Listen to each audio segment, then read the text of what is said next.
Pemirsa DPRD Kabupaten Badung menggelar rapat paripurna DPRD Kabupaten Badung dengan mengagendakan peresmian pengangkatan pimpinan DPRD Kabupaten Badung masa jabatan 2024-2029 di ruang sidang utama Gusana DPRD Badung pagi tadi.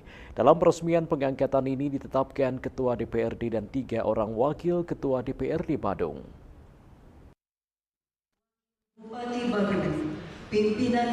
Peresmian pengangkatan pimpinan DPRD Kabupaten Badung masa jabatan 2024-2029 dipandu Ketua Pengadilan Negeri Denpasar berdasarkan SK Gubernur Bali nomor 752 tahun 2024 tentang peresmian pengangkatan pimpinan DPRD Kabupaten Badung masa jabatan 2024-2029 menetapkan Ketua DPRD I Gusti Anom Gumanti, Wakil Ketua 1 Anak Agung Ngurah Ketut Agus Nadiputra, Wakil Ketua 2 Imade Wijaya, dan Wakil Ketua 3 Imade Sunarte. Ketua DPRD Badung I Gusti Anom Gumanti mengatakan usai diresmikan pihaknya segera menetapkan alat-alat kelengkapan DPRD sehingga dapat melaksanakan tugas dan fungsinya.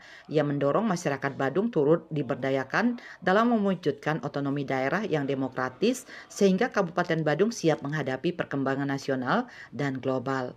Bahwa yang prioritas adalah untuk mengesahkan alat kelengkapan di Dewan.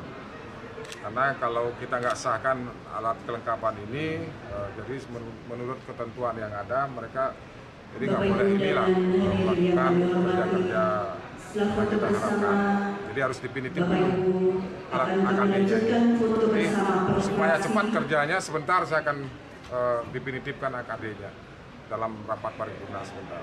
Fraksi, jadi PDI Perjuangan, ya kita bersyukur bahwa Demokrat sudah mau menjadi fraksi kedua. Kemudian ada fraksi kedua, dan ada fraksi Golkar. Saya kira mungkin akan terbentuk 3 fraksi aja. Kemudian kalau ketuanya PDIP, Pak Dulanata, kalau Golkar, saya kurang paham ya, karena itu bukan ranah saya untuk menanyakan, nanti kita lihat suratnya.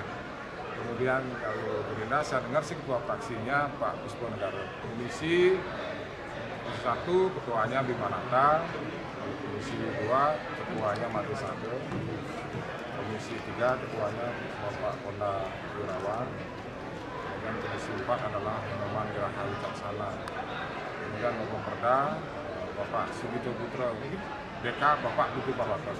Sementara itu, Bupati Badung Inyoman Kiri Praste berharap melalui pengangkatan pimpinan ini, kinerja DPRD Badung semakin baik dan siap bekerja bersama dalam membangun Badung yang lebih sejahtera dengan menjalankan 3 fungsinya, yakni fungsi legislasi, anggaran, dan pengawasan. Pas konstitusi dengan dilantiknya diresmikan ketua dan pimpinan DPRD ini adalah merupakan awal pergerakan bersama. Salah satu contoh bagaimana memerankan diri sebagai fungsi legislasi, budgeting maupun kontrol. Di samping itu juga memberikan sebuah perhatian kepada masyarakat maupun swasta untuk memberikan sebuah dorongan, dukungan yang bisa memberikan motivasi untuk membangun Badung bersama-sama. Dan sekaligus juga hal yang penting bertalian dengan rancangan peraturan yang sudah masuk pada Prolegda ini segera ada untuk pelaksanaan untuk mempercepat daripada kesejahteraan dan kebahagiaan Kabupaten Badung itu sendiri. Sebelumnya, Ketua Sementara DPRD Badung Putu Parwata mengatakan pada Senin 5 Agustus 2024 lalu telah dilantik anggota DPRD Kabupaten Badung masa jabatan 2024-2029 dan pimpinan sementara DPRD. Hadir dalam sidang paripurna kali ini 41 orang dari 45 orang anggota DPRD Kabupaten Badung. Indrawan Bali TV.